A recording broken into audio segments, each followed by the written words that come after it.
Unless you're saddled with small children or a packed-tight itinerary that would make a doctor's schedule look relaxed, vacation should be a time of peace and rest. That's all Crystal Taylor wanted and didn't get when she packed her bags for a trip south. A week and a half into her much-needed vacation, Crystal received an ominous phone call from her neighbor back in Broken Arrow, Oklahoma. When she answered, she heard the horrifying news. Something unpleasant had happened at her house and she needed to return right away. Unfortunately, the news only got worse from there. When Crystal Taylor booked a trip to Cabo, Mexico, a 1,250-mile flight from her Broken Arrow, Oklahoma home, she expected 2 weeks of sunbathing, drinks on the beach, and relaxation. But then her neighbor called her with bad news. Crystal immediately felt that something was wrong. After all, what person would dare spend international phone charges to deliver good news? As it turns out, according to her neighbor, something strange was going on at Crystal's house. Crystal unfortunately couldn't deal with those problems in Mexico, so she packed up her things, booked a seat on the next flight back to Oklahoma, and waved goodbye to her vacation. Soon enough, when she returned home, she was horrified at what she saw. Fresh scrapes and scratches decorated the cherry hardwood floors. Stains from unknown liquids covered the upstairs carpet, and the house reeked like it had been used as a temporary petting zoo.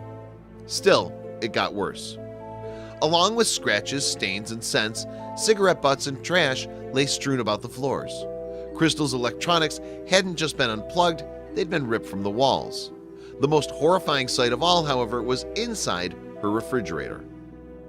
Inside Crystal's fridge, spots of mold peppered the shelves and walls like a plague. Cockroaches scuttled out of it. "I never imagined a house looking like this," Crystal told Inside Edition. "It's sad." The question was then, how did all this happen? In just 10 days, Crystal's home went from quaint and clean to a bug-infested dumpster fire. Obviously, she needed to get to the bottom of this mystery. Crystal had only been on her trip for a day or two when, around 3 a.m., neighbors spotted several people approaching the home. They didn't go to the front door, they headed for the garage. There they took out a crowbar and went to prying. Soon between 6 and 10 people had entered Crystal's house through the busted garage door, and they had no intentions of this being a quick visit. The uninvited tenants made themselves right at home, unloading mattresses, 5 cats, and even a dog. To celebrate their new digs, the squatters threw a housewarming party that apparently involved turning the pool a toxic shade of green. In a few days, they racked up thousands of dollars in damages, and that still wasn't even the strangest part. After neighbors called Crystal about the ongoing saga taking place in her home, the stunned homeowner notified the authorities. It should have been simple for Broken Arrow PD to round up the squatters, but the case, strangely, wasn't so clear. Investigators did some digging, and they discovered the identities of some of the unauthorized owners, including Cherry Tuning. But Cherry told Inside Edition, "I'm innocent in this. I didn't scam anyone." And technically, Cherry wasn't lying. Cherry and her crew thought they'd legitimately rented the home. After all, it had been posted on Craigslist as an available rental property. Cherry even signed a lease agreement and received keys, though they didn't work, hence the garage break-in.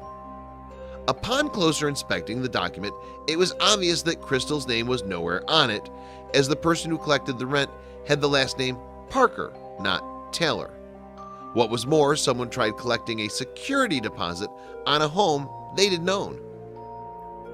"I know it reeks," another unauthorized resident, Dale Mankins, told News on 6. "It looks bad on us, but with the lease we got shanghaied. Crystal's being nice enough to let us get our stuff. We'll go to another place." So what could Crystal do? And who had rented out her home to these people? Crystal wanted authorities to hand down some serious punishment. "It should be breaking and entering," she said. "They broke into my home. They crawled underneath the garage. They vandalized my home." Other matters complicated the situation further. Crystal claimed she found a box in the garage full of fake leases like the one Cherry's crew signed.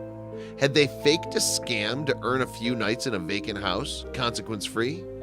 Still, a commenter on the News on 6 article claimed that Crystal may not be telling the whole truth either.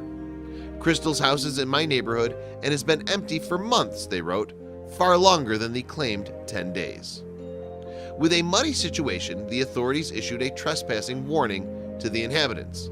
Meanwhile, a furious Crystal was left with a massive repair bill and a sense of violation that wouldn't likely go away anytime soon. "It's all dirty," Crystal told Inside Edition. "It just feels dirty." That was the exact opposite of how Crystal wanted to feel after what should have been a relaxing and refreshing summer vacation. So, who was right and who was wrong?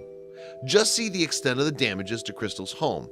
How could half-dozen people do so much damage to a place they thought was legally their own? Or is Crystal not being totally truthful about what happened? What a lousy way to end a vacation. Hopefully authorities can sort out the truth one way or another and stop housing scams like this from happening in the future.